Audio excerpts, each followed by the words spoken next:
Hi, this is William Ramsey. The following interview took place on the show Our Interesting Times with Timothy Kelly on November 21st, 2016.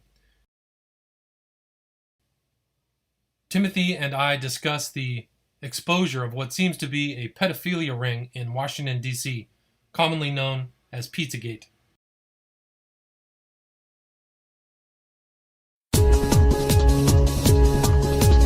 Welcome to Our Interesting Times with host Timothy Kelly, who interviews today's top alternative and revisionist thinkers. May you live in interesting times.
Welcome to another episode of Our Interesting Times. My guest this evening is William Ramsey. William is an author. He wrote Prophet of Evil, Aleister Crowley, 9/11, and the New World Order, and Abomination, Devil Worship and Deception in the West Memphis Three Murders. He's also the proprietor of Occult Investigations, a website dedicated to covering the role of the occult in the intrigues of the deep state, and the host of a weekly program, William Ramsey Investigates, on the Awake Radio Network. William, how are you doing this evening? Doing great. Thanks for having me back on your show. Well, thanks for coming back on. Well, last time we talked, we discussed Aleister Crowley and the long shadow he cast on the 20th century and the 21st century, and his influence in shaping the culture, the politics of our age. And I feel his name might pop up in our conversation tonight again. Agreed. Because we're dealing with some of these emails that WikiLeaks has released regarding John Podesta and the Hillary Clinton campaign. And, of course, these leaks have given the general public a sort of an insight into Hillary and Bill Clinton's political machine and their scandals and their corruption, pay for play. But there's also something much more disturbing being revealed in these emails.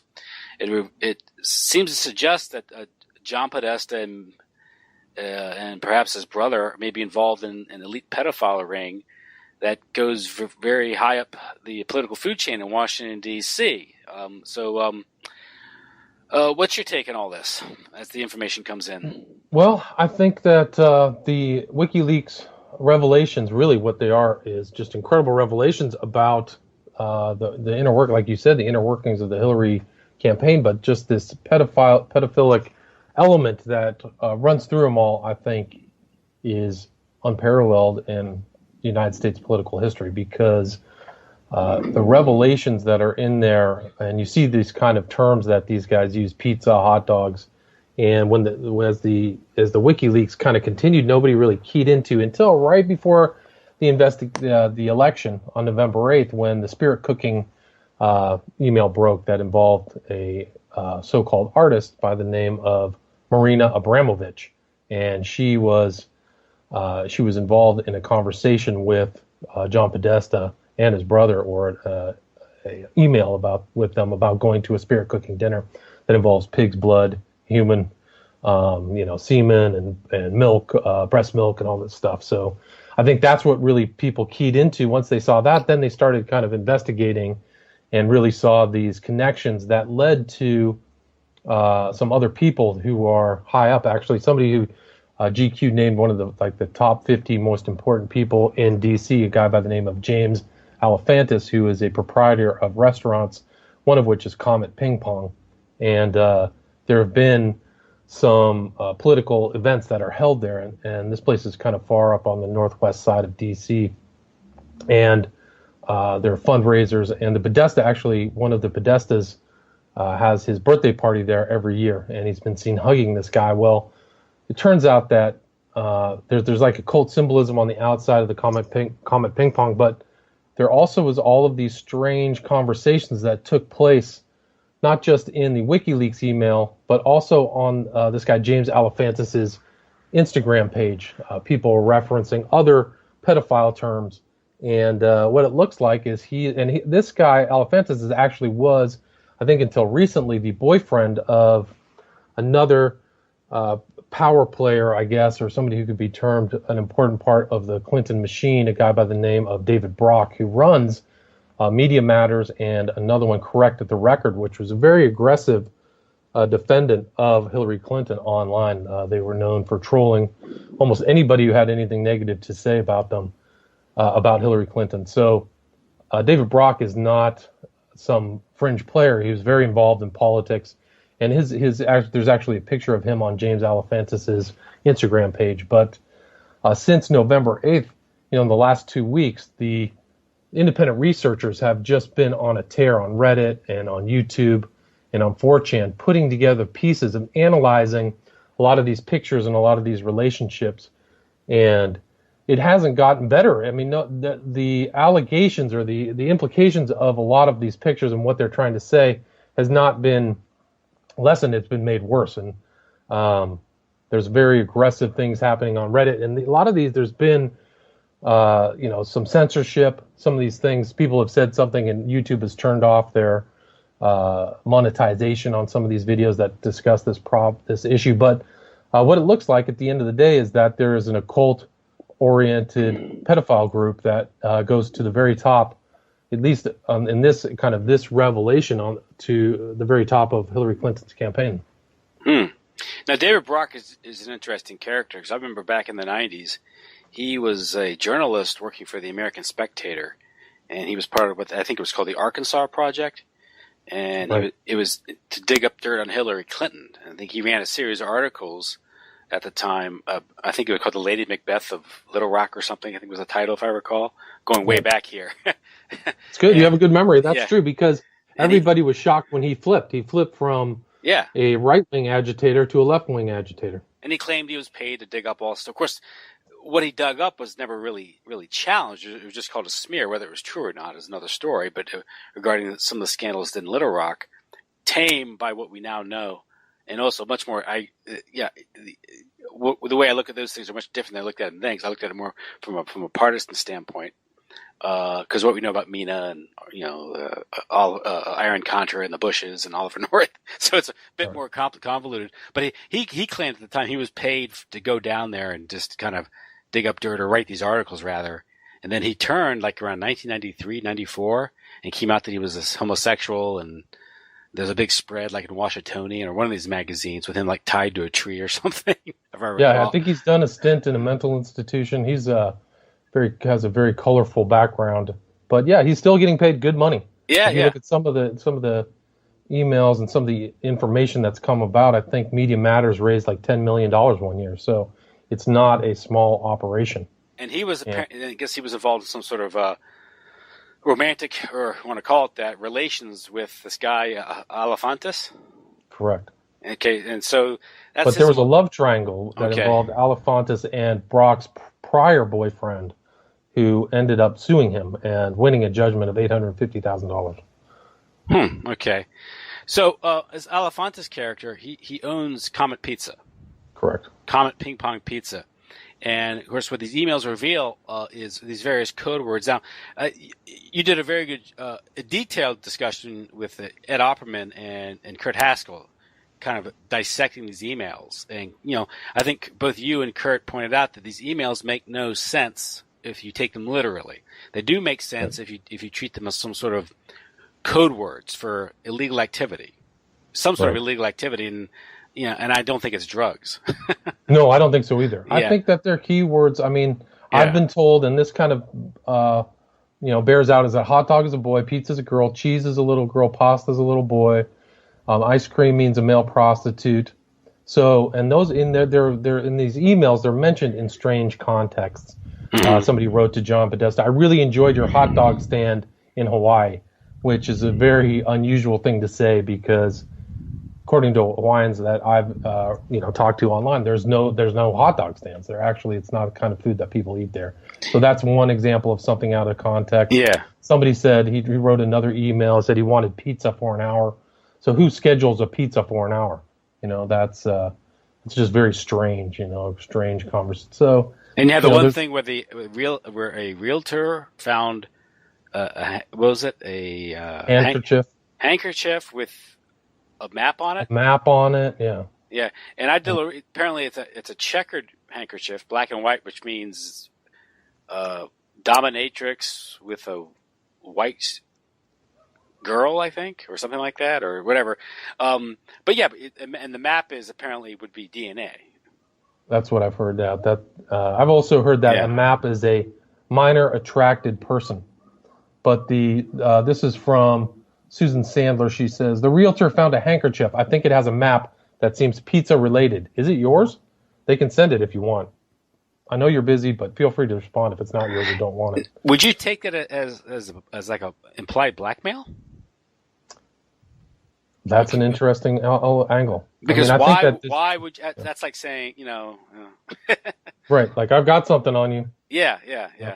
Which is, I think, which is one level of all this. I think is you see this running through the Franklin scandal, the Mark Dutroux affair, is that this is a blackmail operation. Same thing with Epstein, right? Because it's being recorded, and this is how you compromise. That's how you suborn governments. And powerful people. Absolutely. I totally agree. I mean, I think that this, none of the victims have come forward on this thing, but you never know what's going to happen.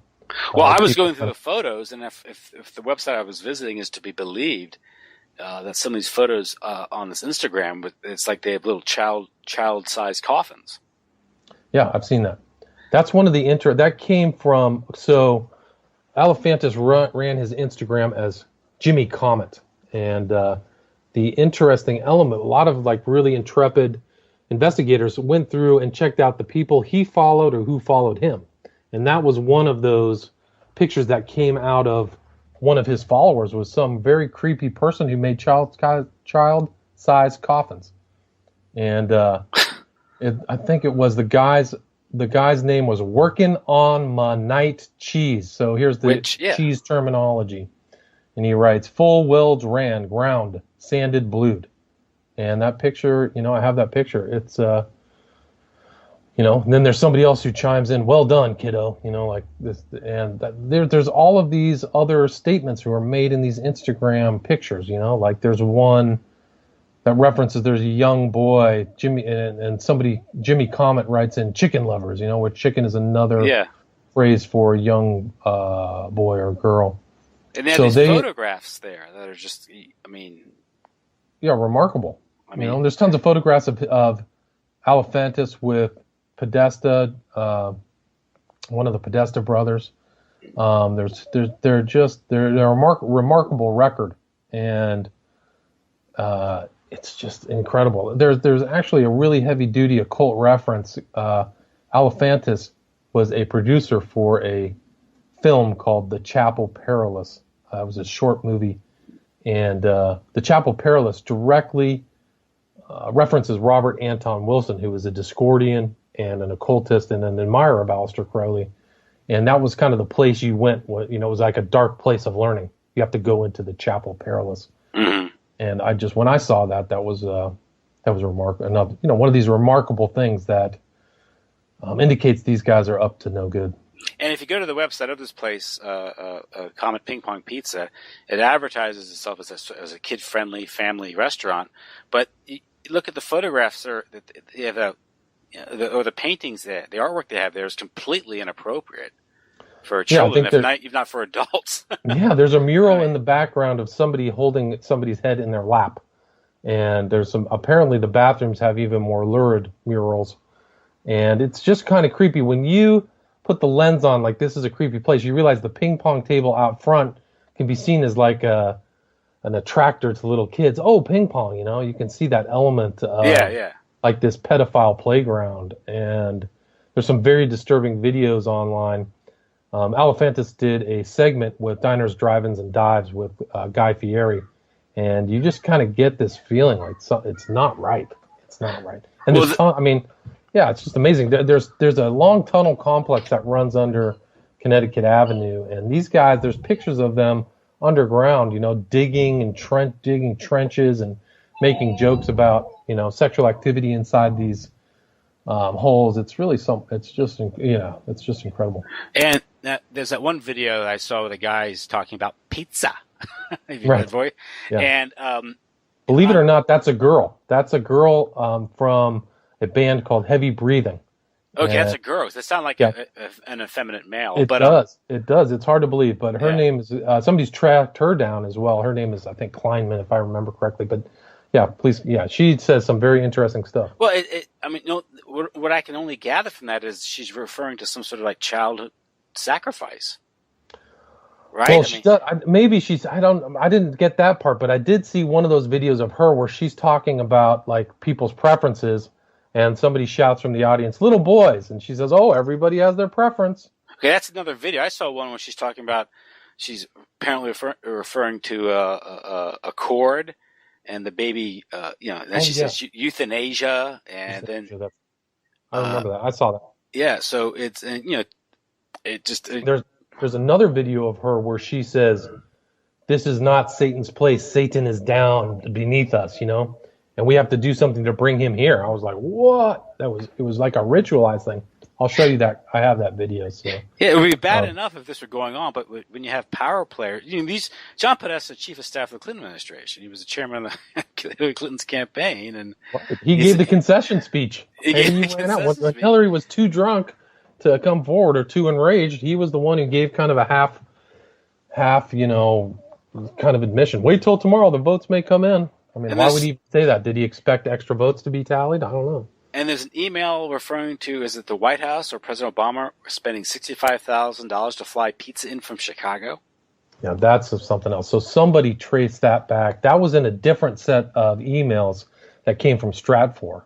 Stratfor was hacked by a guy named Hammond who went to jail. He was actually prosecuted by the New York federal prosecutor. I think it was Preet Bharara, a guy kind of is a well-known prosecutor, and sent him to jail. But those were Stratfor emails were sent out. And in one of those emails, there's a statement that said $65,000 for pizza and hot dogs sent in. And then they said, are we going to get those? And are we using the usual channels? Yes, that does not make sense. First of all, no one would spend $65,000 on pizza from Chicago, and no one would fly food in. And even the White House doesn't. I mean, the White House wouldn't do that anyway. But again, it's one of these things where if you read it literally, it makes no sense. But if you decipher it based on what we think these terms mean, it makes perfect sense. It makes perfect sense. Yeah. Yeah. Here's the exact statement. I think Obama spent about $65,000 of the taxpayers' money flying in pizza dogs from Chicago for a private party at the White House not long ago. Assume we are using the same channels. And then somebody writes back, if we get the same waitresses, in quotes, I'm all for it. So it's remarkable. The fact that it goes back to Chicago, too. Yeah. Before he became president, there were rumors that were substantiated. He was hanging out at a gay men's club called Boys Town or Boys Club? Men's Club. I think it was called Men's Club. I wish I could remember the name of it. But that place had like torture chambers and all this kind of weird, creepy stuff that reminded me of one of the Instagram pictures of on Alefantis' Instagram, where they have a secret room where somebody writes, "Oh, that's the kill room" or something like that. But it's amazing. Some of these things, that are coming up. And there's also a nearby business, another pizza place called Besta Pizza, which insignia until very recently is a sign for pedophilia, even according to the FBI. Correct? Correct. So there's like a triangular shaped sign, and Besta can be translated to beast in Portuguese. but it's literally like 2 or 3 stores down. It's actually 3 stores down from Comet Ping Pong. And somebody noticed that within the last week or two, that insignia has changed. And this guy, one of the interesting things they found and traced back is this guy's name was Andrew Klein, I believe, who was appointed by Hillary Clinton to be somebody to oversee human trafficking. And there was another person who was a guy by the name of Aaron Rao, R-A-O, who was another attorney who was involved in something similar, who was making comments on Alephantis's Instagram page. And so it's led some people to believe, I mean, Kurt Haskell said he thinks that those people are appointed to selectively prosecute, that some of these things are going to be overseen and some are going to be prosecuted, which I think was an interesting insight. Well, what if you were running an operation like this? It's the same thing that you do with drugs. You'd have to appoint people who are going to, facilitate the operation at the same time, prevent any meaningful investigation from occurring. Correct. Absolutely. And that sounds like something the Clinton machine has done over and over, whether it's the email scandal and Loretta Lynch or James Comey, looking the other way. So, yeah. Or the medical examiner down in Arkansas. Yeah, really. I mean, that was a perfect example. I mean, there was a guy who literally, I think he was cut in half or something, and they said he committed suicide. Yeah. So, those appointments a lot of those are really plum jobs, Yes. You get paid a significant amount of money with great benefits, and, I wouldn't see why somebody wouldn't want that job. Now, the Clinton Foundation itself has been linked to child trafficking because we have this lady, Silsby, Laura Silsby. Right. And the Clinton Foundation seemed to go, at least Hillary Clinton and also Hama Abedin, of course, the estranged wife of Anthony Weiner, a.k.a. Carlos Danger. Right. And she apparently, first of all, Silsby, I think, was caught trying to kidnap 33 kids from Haiti, claiming they were orphans. That's right. Claiming they were orphans, but they were not orphans. Yeah. A lot of them had families. And it was under something called New Life Children, which kind of is creepy, kind of Christian sounding thing. Kind of reminds me of Second Life that Sandusky ran for years, which was a huge pedophile operation. Which, again, that's another example of an investigation being shut down and prosecutors being killed, and right. And Penn State completely shut down that investigation because they paid huge fines even though Sandusky was not an employee of Penn State. It seemed like they were covering something. I think Ed Opperman interviewed, who was it? I wish I could remember. It was a great interview because he led an insight into this thing that I had yet to hear before I heard the interview. But Penn State, I think 3 of the administrators were fired or censured or something because they looked the other way. I wish I could remember the details of it. Mm-hmm. But one of the guys, Grykar, I think his name was Grykar, was the prosecutor who disappeared, and supposedly before he disappeared, took his laptop, took out the hard disk, and chucked it in a river because they found it. They found the hard disk separate from his laptop. So. And that what suggests there Sandusky again was a procurer. He was like a middle-level guy, or there was a suggestion that was it. That the other people were involved. That there was somebody said he was seen with another really deranged pedophile called Seitz, Seitz, and they called him Uncle Seitz, who was involved, and that would make that would connect him to other people of similar interests, Sandusky and Seitz. Yeah, and that's when they brought in former FBI Director Louis Freeh to steer it in a certain direction, kind of put the lid on it. And he's an example of another political hack, who would get in there and just keep a lid on it because what it threatens to expose would probably could topple the entire regime if people knew about what's going on. If it went that high, and you get all of these powerful people, just like it was in Nebraska, it went all the way through the elite. Same thing that happened with the Dutroux. It went all the way through the entire ruling class of Belgium, who were probably involved and being blackmailed. And, those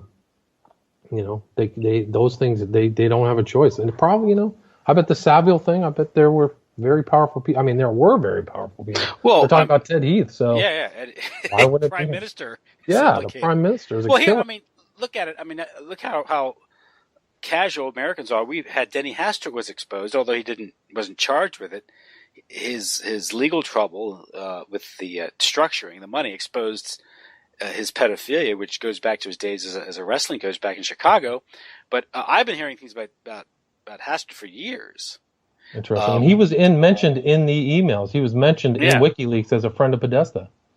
Yes. Very recently, within the last year, And people say, well, how could someone with such behavior because there were rumors back when he was in high school, and he was he inherited this congressional seat because someone died, I think, got sick and died. Mm-hmm.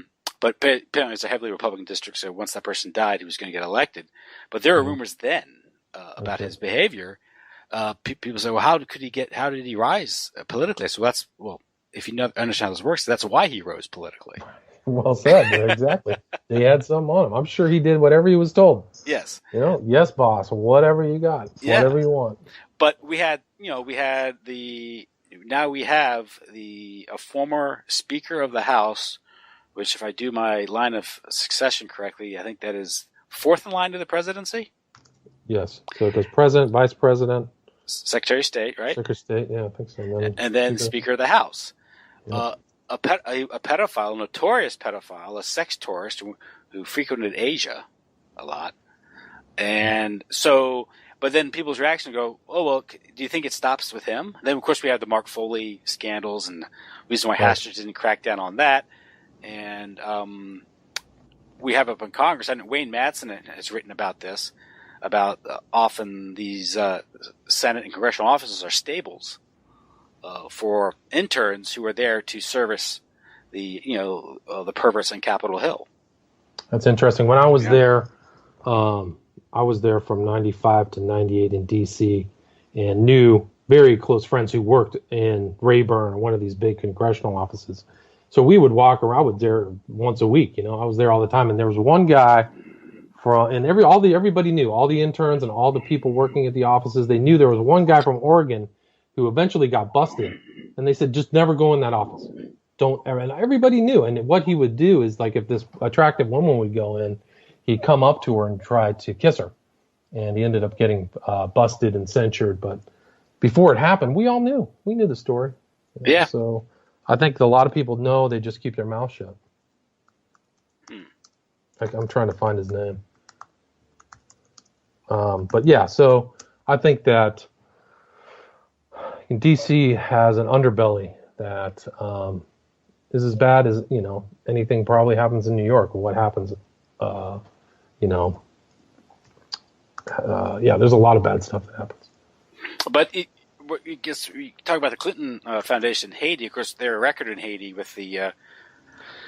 his name was Bob Packwood. Oh, yeah, Bob. Yeah, I remember that. Bob Packwood was the guy from Oregon, and he was a senator, and people just said, never go in there. Oh, then we have, of course, the Barney Frank scandal, and the good people of Massachusetts saw fit to reelect him.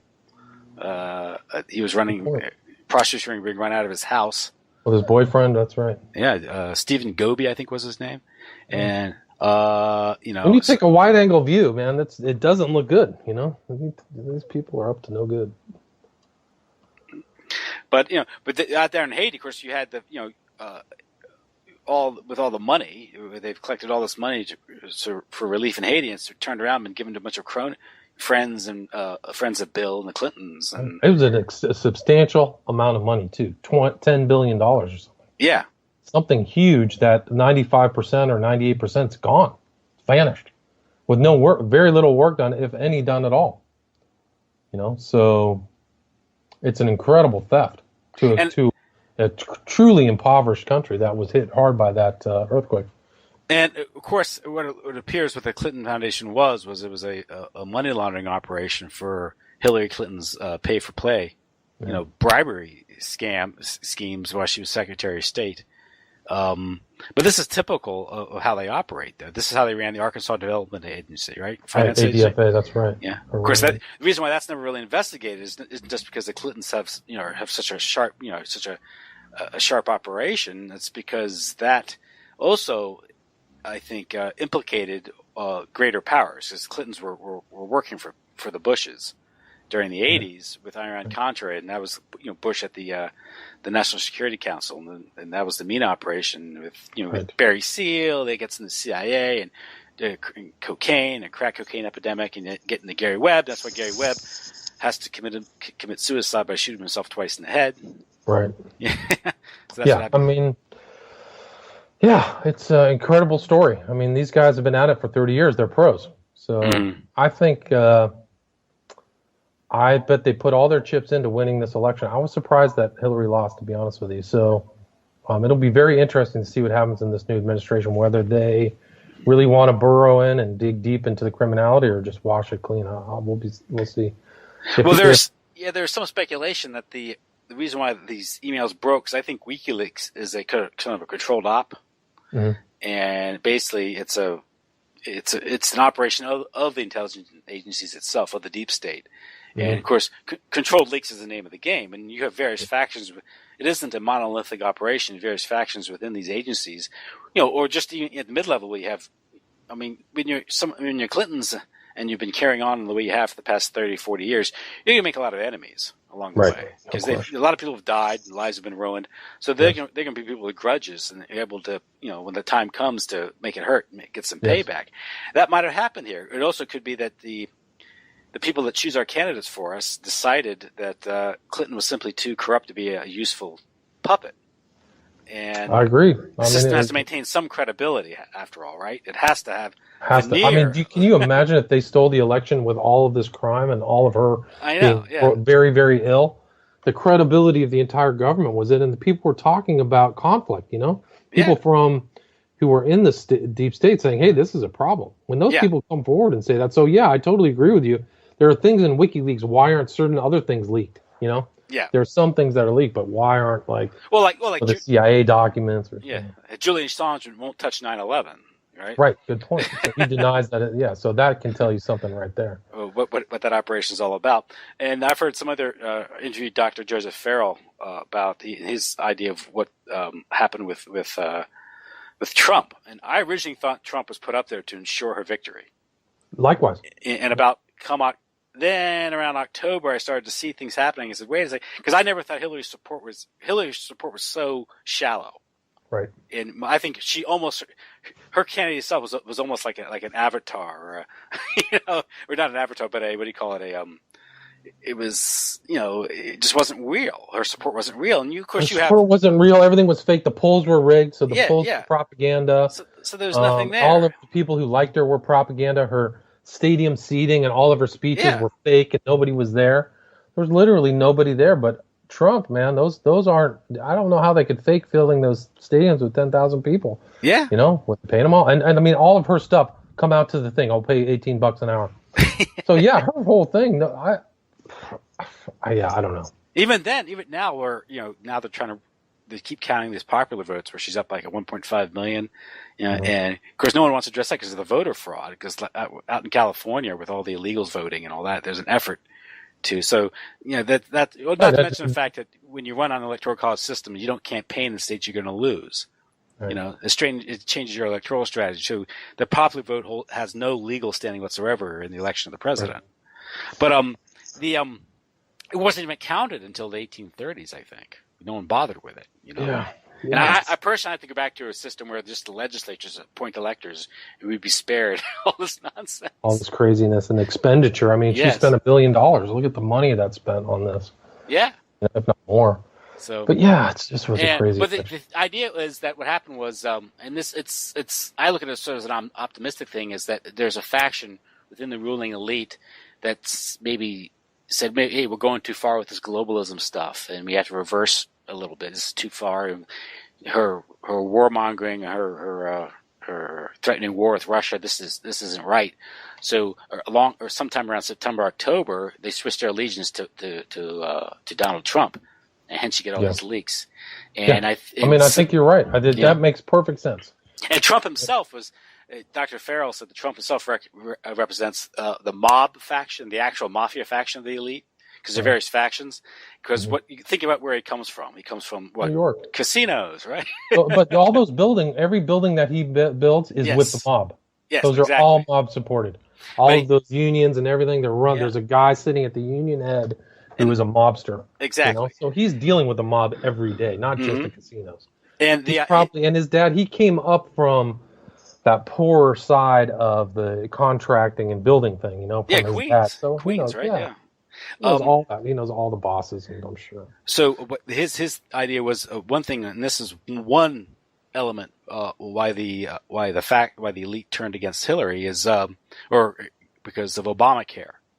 Obamacare has devastated the what remains of the disposable income of the dwindling middle class, and that means they don't go to casinos anymore or hotels. Right. That makes sense. And I was like, well, that makes a lot of sense. That Absolutely. makes a lot of sense. Absolutely. And it wasn't like he woke up one day, I'm going to run for president. No, he had backing. And he had plotted. He had thought about running for president. I think it was 2 cycles ago. So it was 2008. Oh, he's always been plotting and planning to be a presidential candidate. And he sought the Reform Party's nomination in 2000, so you could make the claim that he's sort of a backdoor third-party candidate. Absolutely.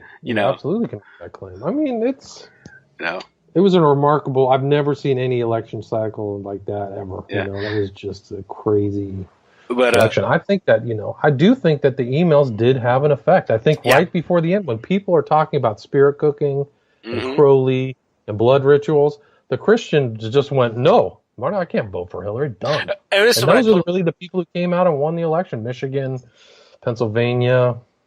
I told my wife election day before the numbers were coming in because I felt that said Trump's probably going to win. She says, I don't think so. I said, well, I do. I think he's going to win because one thing is the base is not motivated. You're not going to get the black vote to turn out. Right. They took the black vote for granted. They were condescending. They were stupid, and they knew that Hillary was rotten to the core. And you'd get the Democrats coming out to vote, but you're not going to get the turnout you got under Obama. Right. That's a good point. So that was key. And of course, all those white people that got Obama elected, all those racists, who elected Trump, they didn't vote for it. They went back to the Republican fold this time. They voted for Trump, and that was the difference. So all the corruption. Yeah, I mean, you're basically using the government to make money for yourself. You're a 30-year politician, and that's what's going to happen when you're in power. Can you imagine the corruption of Hillary in power even for 4 years? It would have been possible republic ending because the venality that was shown even prior to the election was off the charts.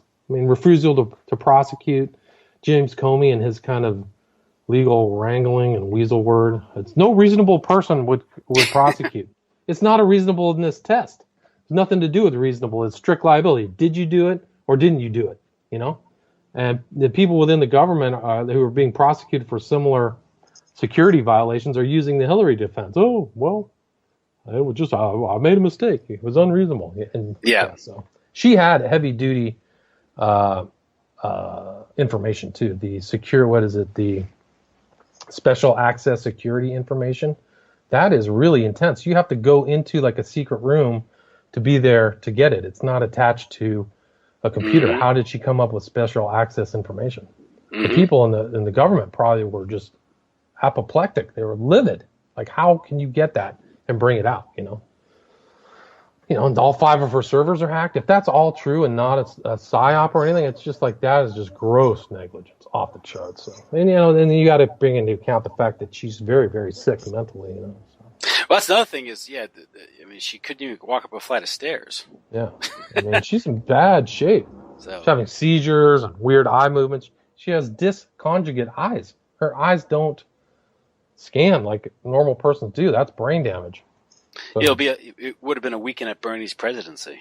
Absolutely. Well, you would get this. Who would really be running the country? Her chief of staff, Tito Podesta. That's what people probably saw. The insiders, one of the interesting things about DC is everybody knows what's public isn't really that great, but the grapevine there is incredible. Like, if you have facts about somebody, it can spread from one side of that city to the next in 2 hours. I mean, that's probably an exaggeration, but everybody will find out about people's habits, whether they're drunk, whether they're, doing stuff. But I can imagine that campaign leaked, that people knew what was going on behind the scenes, and they're just like, this is a horror show. And probably the elite saw it and said, We just can't do it. You know? Yeah, there was it was the weekend leading up to it, and I think Red Ice had an article regarding the Beanie Babies. Heard about the Beanie Babies? No, what's that? There was where was it? Yeah, it was a email from Georgetown Law to the Clinton campaign on a fire sale of Beanie Babies for $9,600, where they were described as, being, well, here it is, Georgetown Law faculty and staff. My parents are visiting this weekend. This is what the email read. And I need to sell my enormous collection of Beanie Babies. I have approximately 480 little creatures of joy, and I'm selling each for $20. You must all buy 480, though. It's a collection, not an auction. They're very respectful and amicable with one another, and they are, for the most part, cat and dog friendly. Remember, these are stuffed little dolls. Right. Some are sassier than others, naturally. Please let me know. My parents can't find out. Now, according to Red Ice, the photo of the Beanie Babies that was posted was just a generic photo that was plucked off the internet. Interesting. And the article pointed out that the asking price, of course, was just under $10,000, which is just below the reporting requirement of the Bank Secrecy Act. Right. So it's indicative of sort of a structured payment, which is often indicative of illegal activity. Right. And of course, that's how Hastert got caught, right? Right. Now, again, the best explanation for this it could be, that this is more of these code words. It's just right. What did they speculate on what the words meant?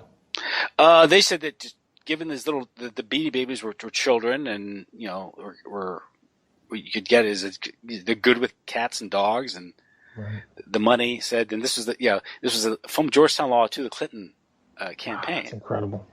So again, not reading between the lines, I guess you could say, or trying to decode this stuff. Well, there was something in one of the Instagrams of Alephantis where they referenced something about Haitian children, so they knew, somebody who was in that part of that network knew about the Haitian children channel, Yeah. Years ago, remember DynCorp was caught doing this in the Balkans? Yep. And they were suspended. They were suspended from federal contracts for like 6 months or something. And I think it was... It's a slap on the wrist. Yeah. So, and who was it? It was Rumsfeld was confronted with this directly by Cynthia McKinney. Interesting. Who then was targeted. She lost her congressional seat. Yeah. They did a full operation against her. Yeah. Had to make her look bad. And I remember they did something to her when she was coming in one of the offices there. I forgot what the whole story was, but yeah. Yeah, she acted up apparently, with security, and then of course everyone ran with it. Like it was big news, making fun of her. Yeah. So, the real honest ones, they don't last there very long, to be honest with you. No, they 3 terms and they're gone. Yeah, she's also exposed to the fact that when you get elected, immediately AIPAC comes up, makes you sign a pledge to support Israel. And you get money. You don't just get a pledge. You sign this, you get some cash too. And if you don't do it, your opponent gets money. Right. Then they know where to put the money, right? So it's incredible, and they allow that. I mean, that's allowable. Why is that legal? I don't know.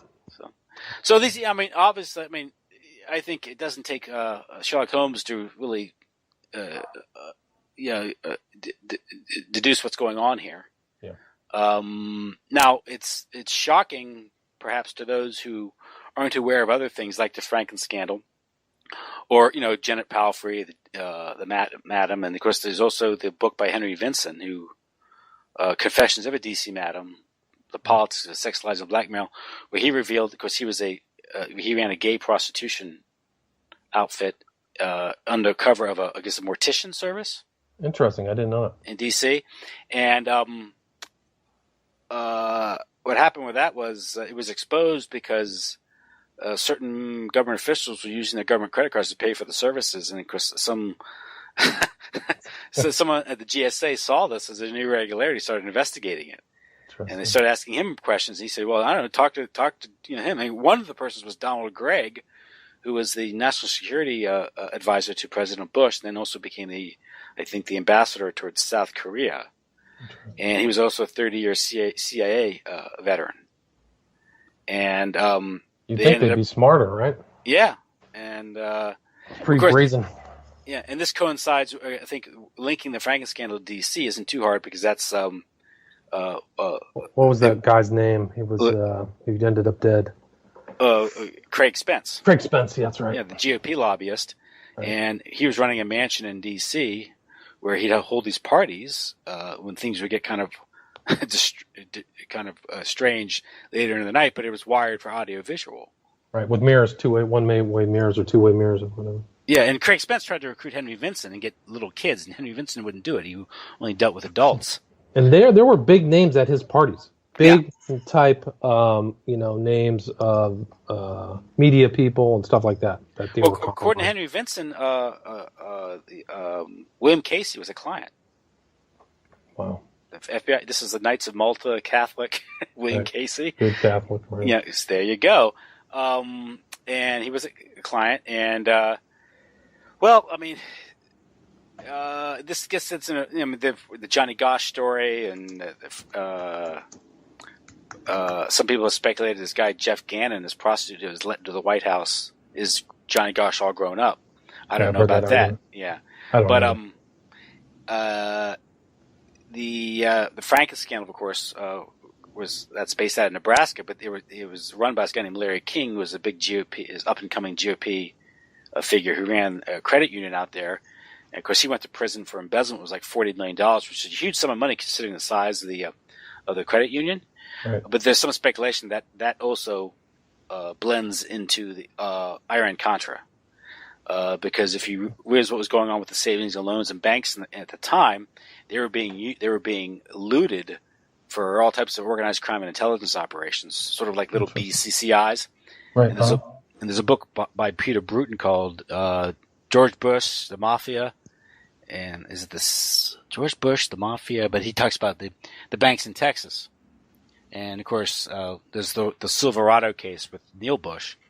Right. And basically they'd give sweetheart loans, and money was being funneled through these banks or taken out of these banks to pay for all types of illegal activity or intelligence operations. And they would just cover loan after loan. Eventually the banks went kaput, and the taxpayers are left with the bill. Right. And there's some speculation that maybe the credit union up in Nebraska was also involved in that. So you can never really have a full investigation of the pedophile operation without exposing this whole thing with the banks, Interesting. Well, it's interesting. When I was in D.C., I lived in Northern Virginia, and it was talked about that Larry King ended up at a car dealership in Northern Virginia working as a car salesman. So sometime in the mid to late 90s. That's right. It's interesting that after he blew out there, he goes to D.C. Yes. And I guess he was convicted for embezzlement, but he never really. I don't think he served that much time. No, he didn't. Yeah. In fact, I think his accuser served more time was it Alicia Reynolds? Yeah, that's right. They put the girls in who made the claims about it in jail longer than he was in jail. Yeah. They claimed that she perjured herself and she wouldn't recant, and the fact that she wouldn't recant proved she was guilty of perjury. And there was Paul Bonacci was the other one. Yeah. The two that wouldn't recant, others recanted. People suggest or said they recanted under pressure. I don't doubt it. I think that there's a conversation between him and Stoner, this guy who turned up dead, where they were talking about it, that they were under pressure and they were being. I can't remember if they recanted or if they did recant, but they were under pressure to change their story. Mm-hmm. One of the people who was with Spence it's Ted Koppel. Ted Koppel was involved in the whole Spence scam. So that guy, this is like the head of one of the major media networks telling news to the people who was involved in this, blackmail scheme by Craig Spence. And Craig Spence conveniently committed suicide. Absolutely. And the investigation up there has been led by the legislature by this guy John DeCamp, and he was spearheading this investigation. And his investigator Gary Caradori was his name. Right. Yep. And he apparently got the goods. I got photographs and I guess of some prominent. Yeah, he told people he had the photographs before he got on the plane. And his plane disintegrated in midair along with his son on board, flying back from Chicago. I think this was July 1989. And That's dangerous business, man. Exposing this stuff is very dangerous business. And what happened was when a farmer saw it disintegrate and come to the debris fall to the ground. And a car pulled up, and someone collected the briefcase. The briefcase went missing. Yeah, I believe it. So I mean, so that case was was shoved under the carpet, covered up. Well, they're doing that to this whole Pizzagate. They're trying to forestall it. They're actually, somebody claimed that they tried to juice the Google not advertisement, but the Google search engine by creating a news story that involved English soccer players. They called it Pizzagate, so that when people type in Pizzagate to Google, it doesn't show up on the search term. It was pretty remarkable. I think they made a good argument that was a scam. Basically they created a fake story. So what does that suggest about what's going on? I mean, Google is a huge mega corporation, is helping cover up a pedophile ring. Why would they want to cover up a pedophile ring? Who knows? Good question. I mean, this goes. I mean, it's known that Schmidt, who was one of the heads of Google, I think he was the CEO at one point, was basically a non-designated member of the Clinton campaign. So he was always around. He was seen holding a press badge, and he was. I think there was a meeting between him and Hillary where he said I could do anything. When I started writing, I made a couple videos that showed Hillary was sick, and they suspended both of my. I actually tried to avoid getting suspended by having two different accounts, and they suspended both of my accounts on the same day. And I think that was a message, hey, don't go there. You're not allowed to talk about Hillary. And I had some kind of like Democratic. I traced back his name.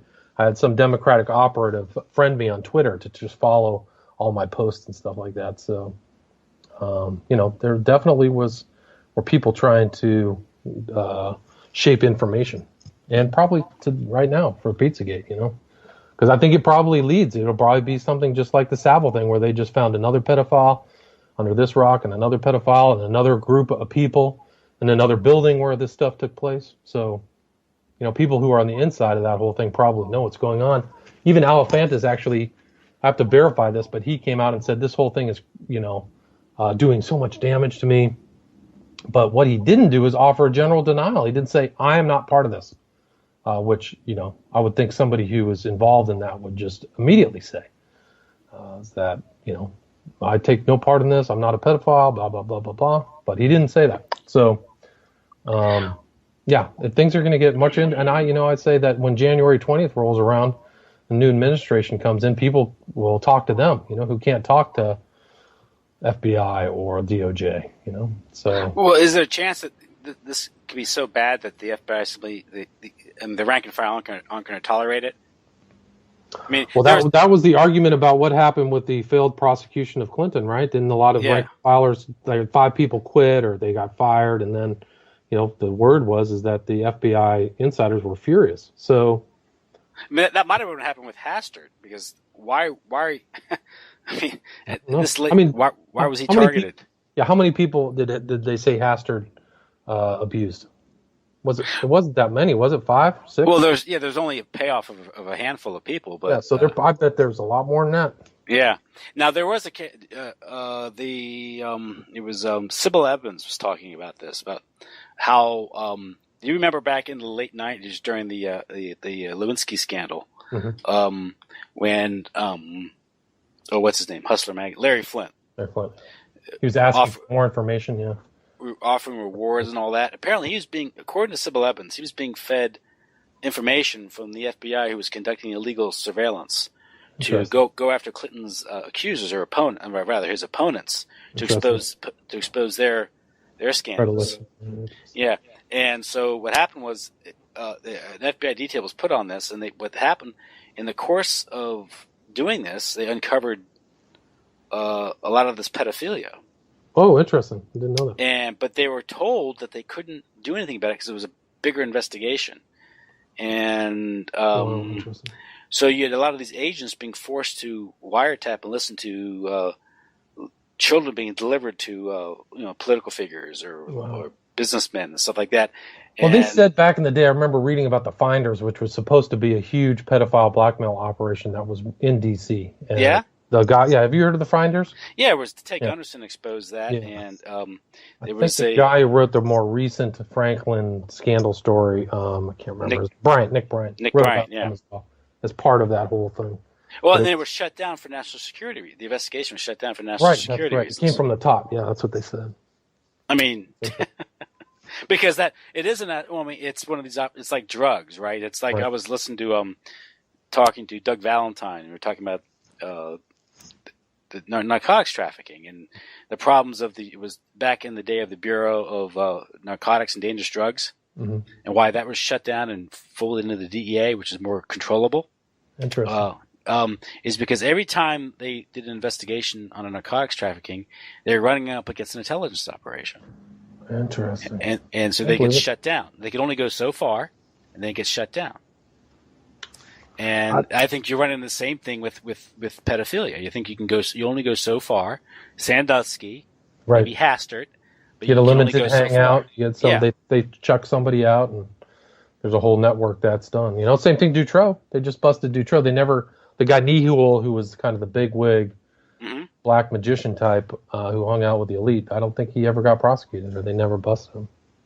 And Dutroux, I mean, this unemployed electrician who was voted a pension by the parliament and given a virtual unlimited prescription for Rohypnol, the date rape drug.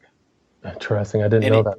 And he also owned 3 houses or 4 houses. Yeah, multiple houses, and with no real income to speak of other than this pension.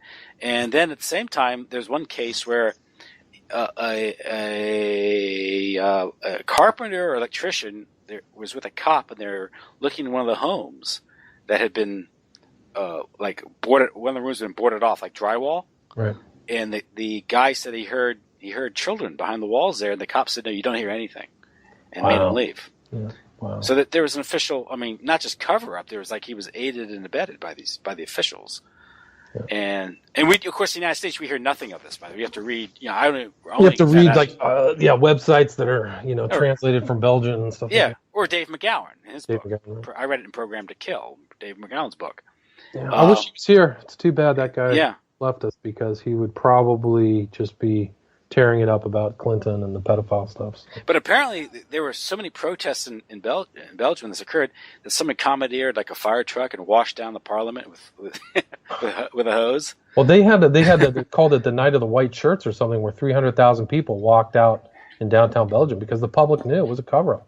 The guy who was prosecuting was taken off the case. So something like that may happen in this whole Pizzagate thing. I mean, you don't know. Well, there has to be wide public consciousness of this, and you're not going to get that with the with the controlled media. It's not it's not reported on. Yeah. And people are kind of when they hear about this, they're like, what? Well, you have to put these things in context. You have to understand what the Franken scandal was. You have to understand what the Finders case was. You understand the McMartin case and the role that trafficking and blackmail and pedophilia play. In power politics, In power politics, I mean, blackmail is the best currency in politics.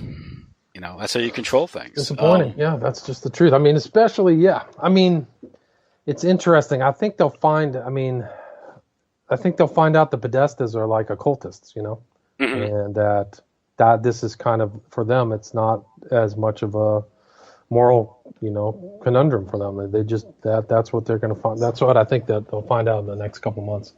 And through Abramovich, and I mean, she's already got connections to Crowley. She's done some backward walking mirror thing, which Crowley specifically laid out as a kind of exercise. So she's got some definite occult pedigree for real. Yeah, and Crowley himself, of course, as you talked about in our previous discussion in the late summer, was that he was an intelligence asset. Absolutely. And he had many ties, and he had ties to Kinsey. And this gets into a broader discussion of what's really going on here, because we're talking about the degradation of society, not just sort of this elite pedophilia group, but Crowley himself, pedophilia played a big part in his philosophy. Yeah. And perhaps, again, it's the ultimate excess, perhaps. It's the ultimate, violation. The kids, yeah. Yeah, you go after the kids. And it's inversion of what adults should do for kids, which is nurture and protect, rather than destroy and degrade. I think he said in one of his books, it was World's Tragedy, he wanted to introduce sodomy to the young men of England. That's right. And of course, the world's tragedy was Christianity, right? Right. Yeah. Yeah. The world's tragedy was the birth and death of Christ, so it was a direct assault upon Christian values. What his whole life was, really. But the role this plays in power politics is interesting because not only, of course, we have the dynamic of blackmail we have to consider and just how pervasive it is. And as a practical matter, you say, well, this is how the intelligence agencies would control things like oversight, get control of make sure that they have pliable, officials right. In place. But there was James Corbett had a show a while back. He interviewed, forget his name, from Europe, was a professor from Europe. He came up with an idea called kakistocracy. It's rule of the worst in Greek, I think. And the idea was that why would the elite want to practice pedophilia?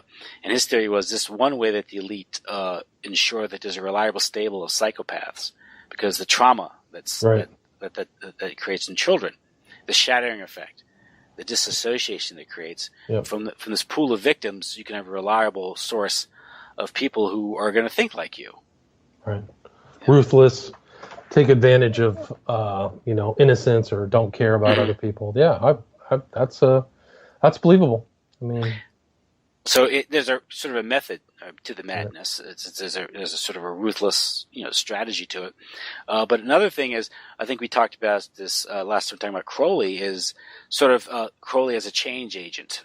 I think I referred to him as sort of a chemical concentrate that's put into the cultural well, and it spoils the well. Yes. And his influence and his cultural influence, entertainment, of course, with the rock music, and how many celebrities are devotees of Crowley, and how in order to rise the political to work your way up the political food chain, and even entertainment, is you literally I guess it's like you have to meet the devil at the crossroads and sell your soul. Right. And this would suggest that there's something like that bargain is made rather frequently in Washington, D.C. or in Hollywood or in New York. I would agree with that. I mean, there's some kind of system that people who aren't part of the pyramid, so to speak, don't see, but it happens. And if you look at, like, for Alephantis, for example, all of his followers, or all these people on the Instagram, you'll see them making the one eye symbol. The Eye of Horus is just a common theme, as well as the smiley face as well, which is kind of a chaos magician kind of idea. You'll see these symbols. So all these people in that group have, and what's interesting is what's missing. There's no pictures of the Bible quotes, family pictures, nice serene holiday pics. It's all kind of weird, occult, strange, modern art type posts. And but you see that this kind of secret society, occult thing has pervaded at least this Alephantis case from really top to bottom. And so you see these people, it's kind of this change agent. They probably have normalized their behavior. They just think that this is it. This is what we do. And you can see the kind of same thing happening. I heard one guy today talk about the girl who sings "Half Party in the USA." What's her name? But she has all kinds of pictures of pizza. She has a bed frame of pizza, and Miley Cyrus. Sorry. So Miley Cyrus has made that bargain. She made that bargain to get into the Age of Horus, kind of mentality. And so yeah, I think that Crowley's influence of total permissiveness, no restraints. When he talked about freedom, he meant freedom from restraints, not kind of freedom in a political sense. Yeah. And you see that through him. And I mean, it's interesting. There's a speech by Savile where he talks about, I'm totally free. Nobody has achieved the level of freedom that I have. That's not verbatim, but you can trace this kind of some of this modern stuff back to the occult and Crowley and kind of cult ideas. And when you get figures like Crowley, who connect to people like Kinsey, and Kinsey connects to the foundations, the Rockefeller Foundation, and at the same time, I think we talked about this last time, is you have Playboy being published, you have the I guess the cracking of the production code in Hollywood, the normalization of pornography. And so society is degraded, and this isn't just some sort of, you could say some sort of a gradual erosion that's occurring naturally, or just the progression of certain events. A lot of this was planned out.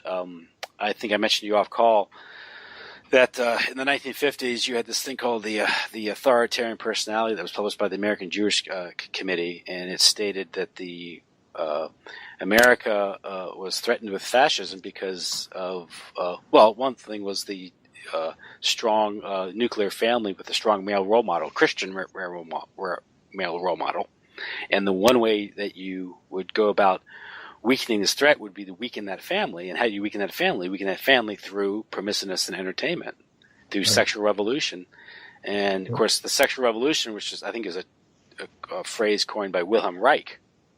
Interesting. And he became sort of although he had long since passed away in the 60s, he became sort of this figure. I think it was in the student riots in 1968. They were throwing copies of Wilhelm Reich's book at the police. Interesting. The what's that book on fascism? The something on fascism. I forget the exact title. But this just shows the figure. But of course, he's being promoted. He's put on the cover of the New York Times, and of course, Kinsey's put on the cover of Time magazine. Right. So they're all being promoted. Right. And Leary promoted Crowley. So the mass psychology of fascism. Mass psychology of fascism. That's it. And his idea was this goes to the cultural Marxist strategy where the long march to the institutions, you change the culture and then you can change the political. You can't change the politics first. And this is the cultural Marxists, the sexual revolutionaries.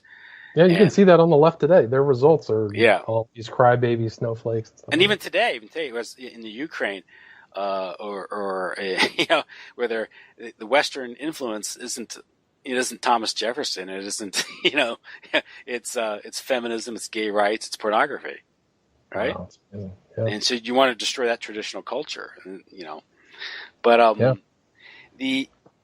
there was a and to show how devious this is, and I didn't realize how well planned this is, but apparently there's a thing called the Jaffe Memo. I'm not familiar with that. It is a memorandum written on a Planned Parenthood meeting that was conducted in Pittsburgh, Pennsylvania in 1969. And it called for, in order to reduce the population, this was done in consultation with the U.S. government to solve the population problem, that in the ensuing decades, certain things were going to be promoted. One was homosexuality. And now, of course, how do you promote homosexuality? You normalize it in the media, culture, and the entertainment culture. But the one thing you can do it, and this is fun how you can promote it, is that it just gets into the debate of what causes it. And I think generally what you can say is it's ambivalent, distant, or absent fathers, broken families, trauma, and traumatized individuals suffer from it. And so if you increase illegitimacy, you reduce the marriage rate, increase divorce, increase teenage pregnancy, what they're promoting with sex, you're going to increase dysfunctional families, which will increase traumatized individuals, which will produce more people with sexual dysfunctions or confusion. And it's in the memo. At the same time, it's amazing. You see it played out. That's just today. Yeah. That's it. I mean, that's the normal kind of pattern. And this is poisoning of the well. And one thing you can see where it's really played out was in the Catholic Church with the priest scandals in the 70s and the 80s. And I had a discussion with E. Michael Jones about this. We're talking about how no one focuses on the culture in general. Right. I mean, the media, entertainment, the secular culture, the cultural mandarins, how they work to sexualize the culture. Then they're shocked that the church isn't immune from it. They poison the well and say, "Oh, look what you're causing." And his point was the very priests that are caught up in the scandals in Boston, Bernard Law, or the very priests at the Boston Globe. The people who did the Spotlight investigation. Right. They're the ones that the Boston Globe is praising for their innovative youth outreach. Wow, that's amazing. So they don't take any ownership of this. Like, you can destroy the culture, poison it, then be shocked that this has some sort of that they're not really shocked. I think it's bad faith on their part. And you can kind of see this kind of rise of Trump, what's called the alt-right, as really a reaction against the encroachment of that cultural Marxism, anti-family.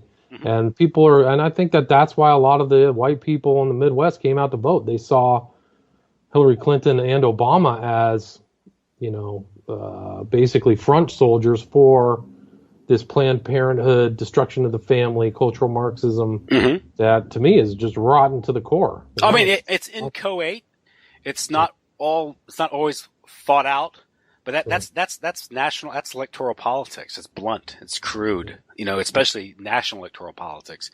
But it's there. And a good example that I would say that perhaps in North Carolina, it might have made a difference, because North Carolina is where there was that faux controversy regarding transgendered bathrooms. Obama won North Carolina in 08 and 12. Clinton lost it in 16, and Trump won it. No, it could be that was just enough to get the people out. I'm voting for Trump, but you know why? Because he comes across as normal. Right. He's a man. And so this is where that has its effect. I do think that maybe in a state like North Carolina, where they're getting, the state itself was being blockaded by the New World Order for having the temerity to say to reject weirdo politics. Oh, it's just insane. And I mean, oh god, it's if you doubt that it was a coordinated plan, I mean, PayPal, Bruce Springsteen, Hollywood, Madison Avenue. I mean, then you have the NFL in Georgia, which is pushing gay marriage. Right? They threatened to pull if there's some sort of Defense of Marriage Act, I think, in Georgia. Right. And this is before the Supreme Court created the right to gay marriage. But they threatened to pull the Super Bowl out of Georgia. And why is the NFL involving itself in that? Aren't they alienating their fan base, which are, I think, by and large, heterosexual men? Right. Yeah, I think so. I would say 95%, 98%. Yeah. But they're a limit. They're just. But I do think the NFL is largely a weapon of the New World Order. That's why you're seeing, it's been feminized in many ways, and they're wondering why their ratings are dropping. Tanking. Because I'm sick of seeing football players wearing pink all the time.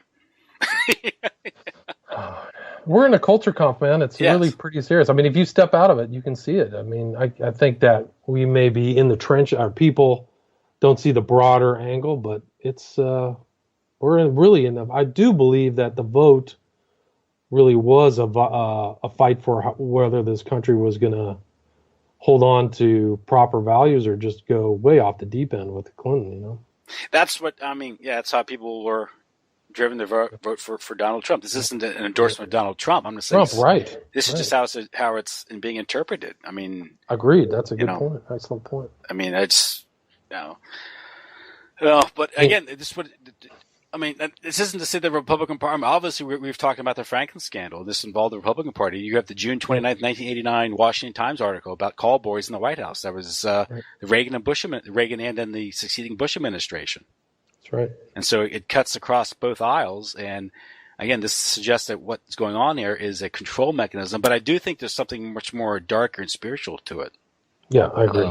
I think there definitely is. And it'll be interesting to see how these people, how this information gets more detailed, because there's some incredible researchers. People are going through their building permits. They're going through really detailed kind of a fine-tooth combs type of analysis. Well, shouldn't the FBI be doing that? Yes, absolutely. Absolutely. Shouldn't the NY? I mean, that's one thing Ed Alpern was talking about with you. We're talking about how a lot of this might have come from the NYPD that Trump has connections with. Right. And he made a good point. He was talking about how there was a Hawaii connection to all of this information, and how Trump made a mention of Hillary going to Hawaii as an inside kind of jab at her, that he knew, that he knows the inside information. That's right. At the Al Smith dinner. It's right. Yeah, at the Al Smith dinner where he just roasted her. It's, like the grapevine works very well. I've been surprised about, if you have good information, people will share that, It is currency. True. Yeah, so it is kind of a currency, and people talk about it at the bar, they talk about it over dinner, they share it. So, some of the NYPD information may have gotten out. And these are the guys aren't going to sit for this because he said we have kids at this age. Right. Yeah, it's an abomination. If there's pedophilia, if it's worse than that, if they're actually going into child sacrifice and stuff like that, this is an abomination. And it's right there. It would have been right there next to the president. Yeah. If Hillary Clinton was president, so it goes to the top. It's not something that's just kind of out in the Midwest, kind of like Franklin. Although that stuff did go to DC, but. Mm-hmm. Yeah, and I think Ed made this. Ed was, I think, might have been honest with me. He said maybe a deal was made that we have this on you. So maybe kind of late. I don't know. I saw the video of there was a video leak that showed both Clintons, Bill and Hillary, celebrating the night of the election because they got some early returns that were good. Mm-hmm. Oh, okay. So, I think that they may have thought that it was in the bag. So. But yeah, their Clinton gang is it's a criminal enterprise. If there's a prosecutor with a RICO statute in hand, I think that you could apply that to the foundation and all what they were up to. Well, that guy Charles Ortel, I think Ed Oprin interviewed him and talking about how the foundation itself doesn't even have its paperwork in order. I mean, it's amazing to think that. You have an ex-president and two lawyers who went to Yale Law School, and they couldn't even get the fundamentals of the paperwork together. Yeah. And they're making billions of dollars. That's what somebody talked about, the pathology of the Clintons, where they have to get in trouble, where they're just constantly flouting things. And it's weird, they're sloppy. It's really sick, It shows some of the pathology of their thinking. It's just you can't do the simplest things. So, well, between now and January 20th, it'll be very interesting to see what happens. If there's anything, it's going to be an interesting ride for the next year, man. It'll be interesting to see that one phase between now and January 20th, and what happens in January 20th and later. I'm skeptical. I think based on my research is that this whole pedophilia thing is pervasive, and it's one of the control mechanisms that define the system. And I think to really do a thorough investigation of this would open up such a can of worms, and it bleeds into so much else. It bleeds into drug trafficking and the true, entertainment. I wouldn't be surprised if this thing gets touched like it was in England, where there are other prominent figures who. Well, I mean, we have the revelations of Hollywood. I mean, absolutely. I mean, was an Open Secret that movie? Yeah, Open Secret documentary that came out. I mean, they talked about it. So. And I mean, it's so pervasive in the entertainment industry that it literally defines the industry, right? It's what it is, and people know. People talk about it. Yeah, and it's There's part of Corey Feldman or Elijah Wood has made statements that it's all over.